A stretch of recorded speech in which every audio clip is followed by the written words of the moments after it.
আমি ঘোষণা করছি ফেসবুক বা মেটাকে আমার ব্যক্তিগত কোনো তথ্য বা ছবি ব্যবহার করার অনুমতি দিচ্ছি না।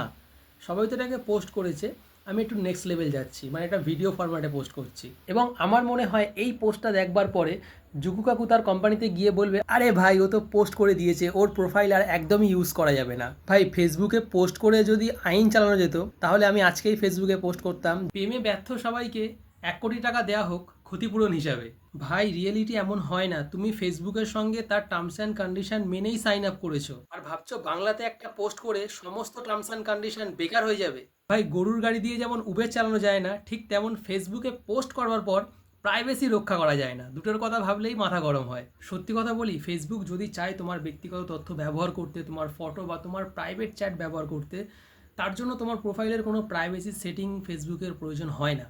কারণ তুমি অলরেডি তাদের সঙ্গে টার্মস অ্যান্ড কন্ডিশনে টিক দিয়েই সাইন আপ করেছো, যেমন আগে বললাম। তো সত্যি যদি কিছু চেঞ্জ করার থাকে তাহলে সেই টার্মস অ্যান্ড কন্ডিশনে চেঞ্জ করতে হবে, নাকি তোমার এখানে এই যে সামান্য পোস্ট করে তুমি সেটাকে চেঞ্জ করতে পারে ভাবছো, এমন কোনো ব্যাপার নয়। আর সবচেয়ে বড় কথা, তুমি নিজেই সব কিছু পাবলিক করে রেখেছো, আর নিজেই আবার পোস্ট করছো যে আমার অনুমতি ছাড়া কেউ কিছু ব্যবহার করবে না।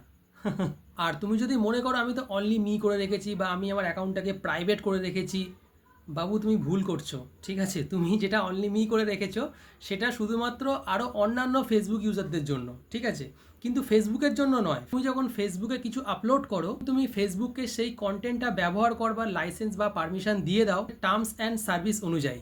ফেসবুক ইকুয়াল টু তোমার কন্টেন্টের অ্যাক্সেস রাখতে পারে, কারণ তুমি সেটা ফেসবুকে আপলোড করেছো এবং টার্মসে অনুমতিও দিয়েছো।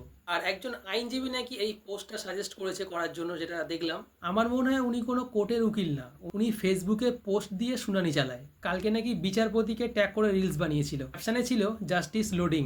যাই হোক, খুব তো ফেক নিউজ শেয়ার করলে, ভাইরাল করলে, এবার এই ভিডিওটা শেয়ার করো, তোমার টাইম লাইনে রাখো, বন্ধুদেরকে ট্যাগ করো, বোকামু ছাড়ো, সচেতন হও।